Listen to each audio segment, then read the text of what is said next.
Okay, this PowerPoint is the second of three in the series of the Fools of Zoan and Noph. Just as a recap, in part one, I looked at Isaiah 19 and the phrase and verses dealing with fools of, the princes of Zoan and Noph and how they are fools. And what I pointed out is that due to the foolishness of the princes of Zoan and Noph, or the leaders of Egypt, as we'll refer to it for simplicity's sake, due to the foolishness of the leaders, Egypt collapses majorly, and this leads to a series of consequences such as civil war, famine, etc. I then explained that the reason why Isaiah 19 is important is because although Isaiah is referring or uses the term Egypt, he's actually referring to the United States. And then I spent the rest of part one pointing to textual evidence that Isaiah is referring to a future time period and not to historical Egypt. And then later, I said that we would talk more about what it is about the operation of society by fools and the collapse that it precipitates. So, this part is going to be focusing on that. So, the real question that I'm going to be answering in this part is why society collapses. Or I could even say, why do societies collapse? So, one of the key reasons is wickedness. And I know that's general, and people might say, well, yeah, duh. But I'll explain more of what I mean. Um, so, one of the things that's true with anything is wicked people will choose wicked rulers. And when the wicked rule, people mourn. And we know that from the scriptures. Now, one of the things with wicked rulers is that they do not have the best interest of the people at heart. They might say they do, but they really are using their power to aggrandize and to serve their own self-interest at the expense of others. And so they use flattery to be elevated to positions where then they can take advantage of people because of the power they hold. But another important thing about wicked rulers is that they're fools. And when I'm using the term fool, I'm not just using it as, an idiot, although fools are idiots. There's something more specific. And a fool in the scriptures refers to lacking awareness or ignorance of cause and effect. And these rules undergird reality, and they are baked into the system, and they've been here since the world was created. And they are a set of causes that the universe operates by. And understanding those causes will lead to wisdom, and not understanding that is being a fool. And one of the things to know in the scriptures is that, at least in the wisdom books, Proverbs and Psalms, is that the word term wisdom, the use of that term is juxtaposed to being foolish. And so to be wise in the scriptures refers to the ability to utilize cause and effect, to understand how it works, and by doing so, understanding, a wise person is able to bring about the desires, their purposes. They're able to bring about what they want to bring about, if that's not a circular definition. But they know how to use cause and effect to bring about what they want. I mean, an example is someone that wants to get strong and build muscle. Those who do so and who are effective at it know how to do it. Now, I get that there's drugs involved and steroids, and I'm not necessarily condoning that, and maybe just say someone who doesn't use steroids, but they know the steps they need to take to gain muscle, and they readjust, they evaluate whatever it needs to be able to be the most fit they desire to be. And so that's an element of wisdom, and we see this also in, I think, Numbers, when Moses appoints craftsmen to design the tabernacle, he appoints, and it says that they're wise craftsmen. And the reason why they're wise is because they know how to do their craft. They know how to. They're skilled in knowing how to take um, a structure and sculpt it into to what they intend it to be. So that is an element of wisdom. The fools don't know how to do that. They lack that understanding, and that comes from lacking awareness of reality. And so, because of that, they make mistakes. And for our purposes, this means that they can implement bad policies due to the ignorance of their understanding of how systems, especially complex systems, operate. So the key is that the wicked are fools, and due to their foolishness, they enact bad policies because they don't understand how complex systems operate. So a complex system is a system composed of numerous interacting components or agents. And there are many different types of complex systems. There are biological systems, there are the economic system in the United States and in the world is a complex system. There is the power grid is a complex system. There are many different types of complex systems. One of the things to understand, though, is that when it comes to what makes a system complex, it is the natural evolution of solving problems with solutions. And so everything, every organism that exists faces problems, and they overcome those problems by passing on knowledge, maintaining and passing on knowledge. And so this is really unique for all organisms, but also for humans. And this is what Karl Popper, scientists, discovered, is that every problem presents a solution. And in bringing about the solution, however, we create more complexity because the solution is could so the original problem. The reason why there's a problem is because it could not align with the current system. So there had to be a solution to overcome that problem, and that is a more complex solution. That's why it was able to be a solution, because it was able to overcome the barrier of the initial problem. And so what this means is that so we're always finding solutions. And the reason why we're always looking for solutions is because every organism is trying to avoid entropy. They're trying to avoid dissolution and chaos. And the way we do that is we find solutions to the problems to create more energy, to food sources or whatever it may be, so we can survive. And so what this inevitably means is that as the world continues to progress, it is going to increase in complexity. Complexity is just baked into how things are. And so what we have is we have throughout time a system getting more and more complex. But the problem is that if we aren't following God and we're adopting falsehood, we lose that truth. And that means the complexity of the world will eventually become overwhelming because we won't know how to contend with it. And so an example of this is a 6-year-old or a 12-year-old driving a car. The the 12-year-old doesn't fully know how to drive the car, that the system is too complex and overwhelms the 12-year-old.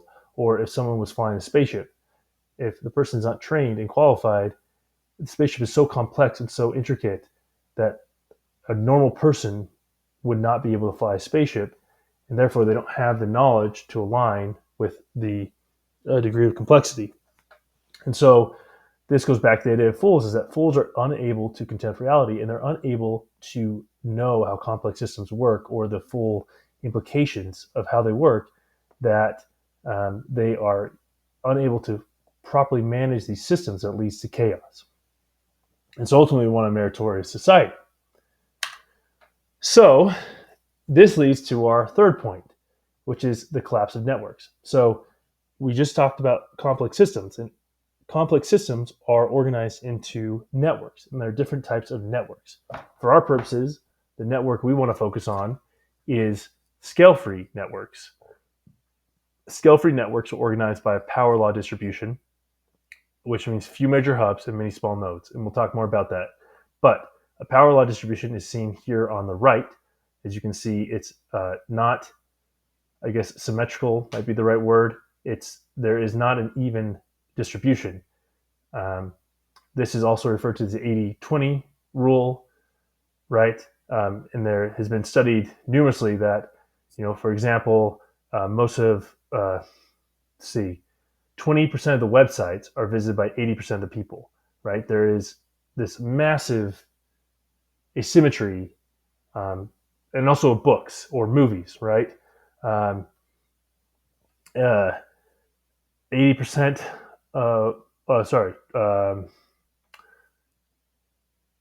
80%, I think it's 80% of all movies are viewed by, no, sorry, 20% of movies are viewed by 80% of the people, right? So there's just that balance, not balance, lack of balance. It's asymmetrical. It's all distributed, there's the word, on one side. And then it just kind of falls off. So why that's relevant is that in networks, you have hubs and nodes, and hubs are major, you could say major nodes that have multiple connections, and nodes are just one or few connections. So here's another example. This is a modeling of what a complex system looks like. And you can see you have these nodes, and then where the red dotted circle is, that indicates hubs. And that's a hub because it has multiple nodes going into it. Where if you go on the periphery, you only have one node, and it might have two connectors going into it. And so it's not a hub, it's just a node.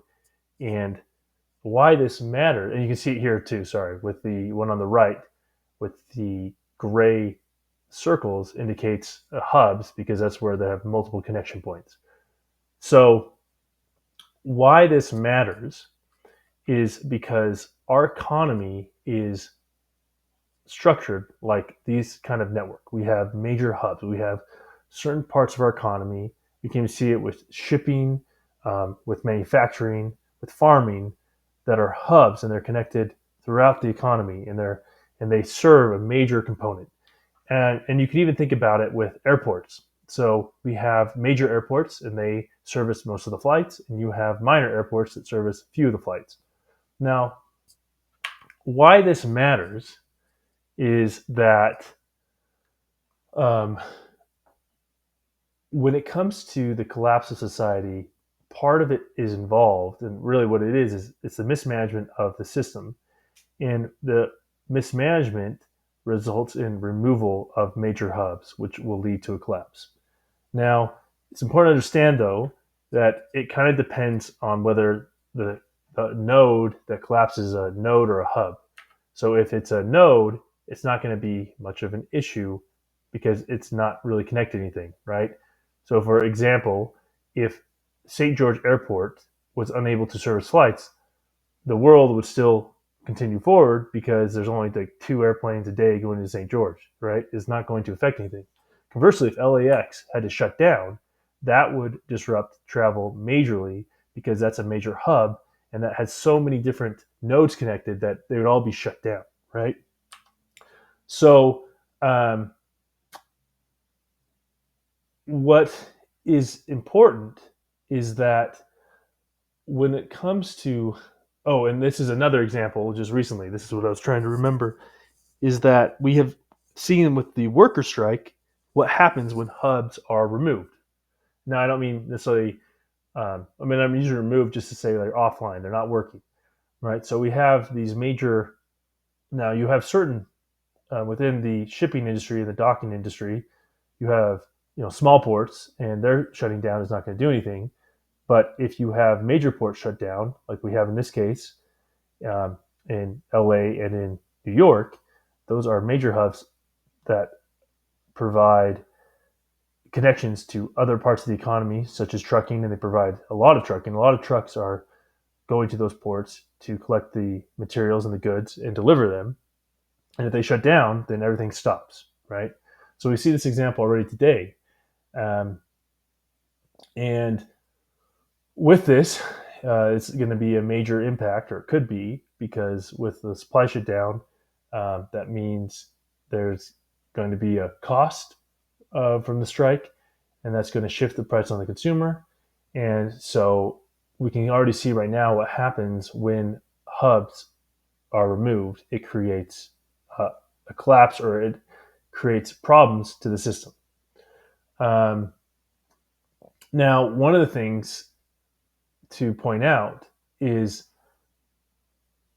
you might be thinking, okay, yeah, that could happen, but I haven't seen anything yet. And this is where it gets a little nerve wracking and scary, is that sometimes a system can be in collapse and it's not readily apparent. And this is called a cascading failure. So, cascading failures are when a system collapses and it doesn't go noticed at first, but it's kind of a chain reaction that starts small and then spreads. And so it's very possible right now that our society is already collapsing. We just haven't seen it yet. And what's probably happening is that we have our minor hubs. So this would be, if we want to talk about food, right? Mom and pop shops are going out of business, or some restaurants are going out of business, but they don't service a lot of people. We're not really noticing. But once you start having major stores going out of business, such as Target or Walmart, which will take time, but if there's already this process of collapse, it will almost be inevitable. It will just be a matter of time. And so when it becomes a problem is when you start seeing major stores go out of business. And that can be triggered by economic depression. It can be triggered by economic collapse. It can be triggered by political instability. It can be triggered by not being able to get stuff in from the ports, which is kind of happening. I mean, not saying that this is going to lead to a collapse of Walmart, but over time, if Walmart's not getting, if they well they Walmart and these conglomerates rely on international trading, and if that shuts down, then they don't have the goods to supply. They don't have and because they can't supply the goods, they can't sell, they can't make money, and not necessarily, and then go out of business. And we kind of saw a little bit too. Um, some Walmarts or Targets closing down due to riots, right? And so in that area, that community was severely affected because that's a major hub. That's where a lot of people get food, and that starts to really collapse and wear down the system. And so we're starting to see this through inflation. Uh, you know, Inflation's a sign that there is a collapse going on, and unless something changes, there'll be this cascading failure where more and more hubs will collapse. So, what this means then, kind of putting this all into perspective, is that when you have foolish people as leaders, they do not understand how to operate the system correctly. They don't understand how to manage it correctly. They implement policies that lead to further collapse of hubs. This could be, for example, promoting um, high minimum wage, where the stores make it really hard to survive. And if it continues and goes on forever, then eventually these stores can collapse, and it creates a further cascading effect. And importantly, when hubs are removed, major hubs are removed, then the system will inevitably fail unless something gets changed. So if you have the minor nodes, that's not going to do anything. But once the hubs start getting removed, then the collapse is even quickened and it becomes worse. And so, going back to what we asked before, why do fools lead to society collapse? And it's because fools are placed in positions of power that they don't know how to manage. They don't know how to manage the system, and eventually the systems start to collapse as the hubs are removed. And that results in a collapse in society. And so there are certain things that I want to talk about the next PowerPoint, and this kind of relates to the election, because who we elect will have a big role on the type of governance we have and the competence to manage a complex system. But there are certain concerns with progressive policies that can lead to collapse in systems. So one thing I talked about was, or collapse of networks. One thing I talked about was merit. We want people who have merit to be in charge, but there are certain ideologies that are pushing for race or gender over merit. And if you do that and they're not qualified, then they're in positions where they don't know how to handle it, and it creates problems. And right now, we see that with airlines. Some airlines are saying that they want to have, I think, at least 30% of pilots um, of a certain race. And so the problem is well, first of all, they probably have standard of what needs to be a good pilot. But if they always have that quota, they're going to start lowering the standard just to get that quota. And so then you'll have more inexperienced pilot, not inexperienced, incompetent, unqualified pilots flying planes. And again, planes are complex. They're going to get more complex as more issues arise and engineers advance those airplanes. Um, there also is global warming, and that is leading to certain policies regarding business and putting the constraint on energy and what that will do, because energy is really important for transporting goods and storing and preserving them. We have just general view of anti-business. We have state intervention. Illegal immigration is another issue. And again, we even on the other side, the NatCons, the National Conservatives, they kind of have the same idea. And so what really has been going on is what I'm pointing out is that we are entering a stage that I believe Isaiah has prophesied, that we have entered a stage where the leaders we are electing are unable to contend with the complexity of reality, and that's going to result in chaos. And so the next PowerPoint is to explain more of what that will look like and look at the current political issues and address and analyzing those issues to show how problematic they are.